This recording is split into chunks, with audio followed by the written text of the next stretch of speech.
Bonjour à tous, bonjour à toutes. Une nouvelle vidéo sur les pervers, mais c'est un peu de votre faute parce que les quelques remarques que vous me faites suggèrent en moi, à mon esprit, d'autres thèmes et j'en suis à près de 80 maintenant, donc je vais devoir aller vite. Alors là, je vais prendre un exemple inspiré un petit peu de la réalité, même beaucoup, hein.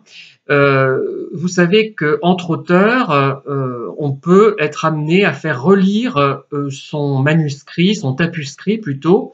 On le fait relire souvent par des gens que l'on connaît bien et qui maîtrisent bien la syntaxe, mais parfois il arrive que l'on fasse relire son ouvrage par un autre auteur et on se renvoie finalement l'ascenseur, si je puis dire, en corrigeant également, en relevant les erreurs, les coquilles, en faisant des remarques sur le manuscrit d'un autre auteur. Donc, euh, souvent on fait ça avec des auteurs que l'on connaît bien, que l'on apprécie a priori, qui savent comment on est, comment on fonctionne, quel est notre caractère, puisqu'il est difficile de livrer un manuscrit, un tapuscrit, à quelqu'un qu'on connaît mal finalement. Pour moi, du moins, c'est un petit peu difficile. Alors, voilà ce que j'en conclus, mais donc, une personne me demande de relire son livre, elle sait que j'ai tendance à être un petit peu ironique, que je plaisante, qu'il faut prendre les choses au second degré, elle me connaît bien, elle sait comment je suis. Et il se trouve que dans ce manuscrit d'un livre qui est potentiellement éditable, qui va être édité, je fais des remarques humoristiques. Par exemple, tiens, je dis n'importe quoi, il y a une héroïne qui est blonde, je dis toujours des blondes, et les rousses et les brunes, qu'est-ce qu'on en fait?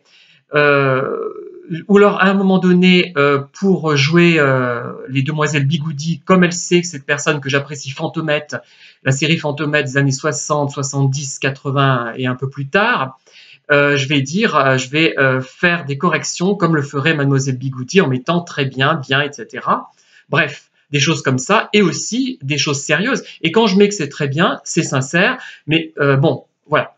Et figurez-vous que cette personne le prend très mal alors qu'elle me connaît. Ce n'est pas normal. Alors, ce n'est pas normal parce elle avait les prérequis pour ne pas le prendre mal, et surtout que mes remarques sont très constructives, à part celles-là, qui sont humoristiques. Il y a juste quelques remarques de ce genre, hein.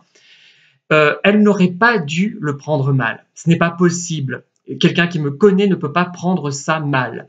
Alors, par contre, quand je fais des remarques qui montrent que je n'ai pas compris le livre, là, ça peut les vexer, et là, je le comprendrai, puisque moi-même, je me suis vexé parce que les remarques montraient que la personne n'avait pas compris ce que j'écrivais.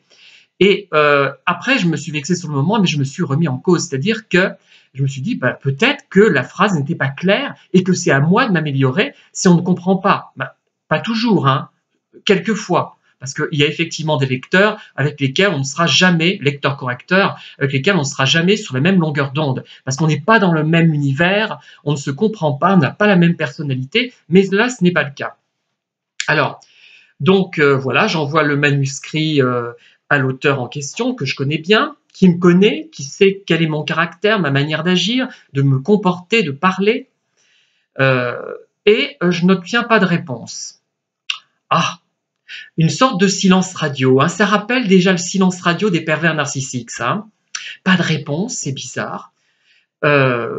Bon, j'essaie d'en parler, la personne ne me répond pas non plus, elle fuit, elle trouve un prétexte pour faire autre chose, j'envoie des mails, pas de réponse non plus. Et au bout du troisième mail, je dis mais il faut que que me dises les choses, qu'est-ce qui s'est passé, qu'est-ce qui ne va pas, tu as pris en compte mes corrections, pourquoi ne réagis-tu pas, tu n'es pas d'accord avec ce que j'ai écrit, etc. Enfin bref, j'essaie d'être constructif et on me renvoie un message qui me montre que la personne s'est plainte de moi à d'autres auteurs, à des personnes qu'elle connaît, à des gens que je connais aussi. Elle me fait passer pour le méchant. Il y a eu tout un système souterrain dont pendant plusieurs semaines, je n'ai pas eu écho. En fait, hein, c'est terrible hein, de faire ça. Et on me le dit, on finit par me le dire parce que j'ai insisté lourdement. Et en fait, elle me dit, mais tu m'as prise pour une idiote en parlant des blondes, tu agis comme un instit ou un prof qui corrige une copie, n'importe quoi, enfin, enfin, ce n'était pas possible qu'elle le prenne mal, me connaissant depuis suffisamment longtemps pour ne pas prendre ces choses mal. Donc, c'est qu'il y a eu pas un malentendu, qu'il y a eu une malveillance. Alors, ce qui aurait pu se passer, elle aurait pu me trouver, me dire, mais c'est amusant, tes remarques, mais j'espère que c'est au second degré, hein, rassure-moi. Mais non, il n'y a pas eu ça. Et cette personne, en fait, me détestait, enfin me détestait, non, les pervers détestent tout le monde. Elle déteste en particulier les personnes comme moi, qui ont une sensibilité, qui ont des qualités qu'elle n'a pas, des défauts aussi, hein. Donc voilà, le petit défaut que je peux avoir, c'est d'être ironique dans certains cas.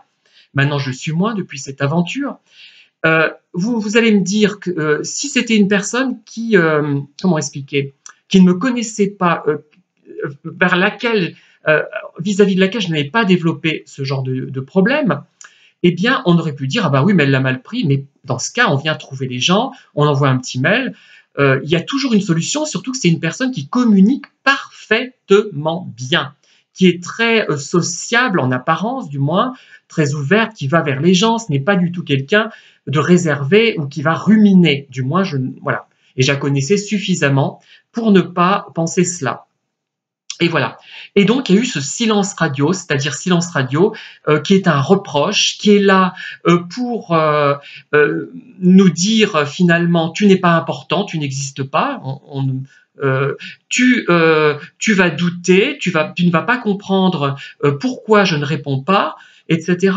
Et pendant ce temps, comment dire, derrière votre dos, tout se dit, tout est colporté, et vous n'êtes au courant de rien. Voilà. Et c'est profondément pervers, et cette personne, en fait, que je connaissais quand même depuis un certain temps, a attendu l'erreur, la gaffe que j'ai fini par commettre avec cet ouvrage, donc, hein, qui n'était d'ailleurs pas mal, hein, c'était plutôt bien. Je trouvais que l'intrigue était un petit peu conventionnelle, on va dire, hein. Effectivement, parce que si ça vient d'une personne perverse, une personne nocive, ça ne peut pas être une intrigue forcément originale. Ce n'est pas possible, hein. Ces gens-là n'ont pas une grande créativité. Enfin voilà, un exemple de silence radio qui est vraiment là pour brimer, mélangé à l'utilisation de ce qu'on peut considérer comme une gaffe de ma part malgré tout, mais quand même. Voilà, c'est tout ce que j'avais à vous dire sur ce thème et qui est un petit peu rabattu, mais que je renouvelle un petit peu.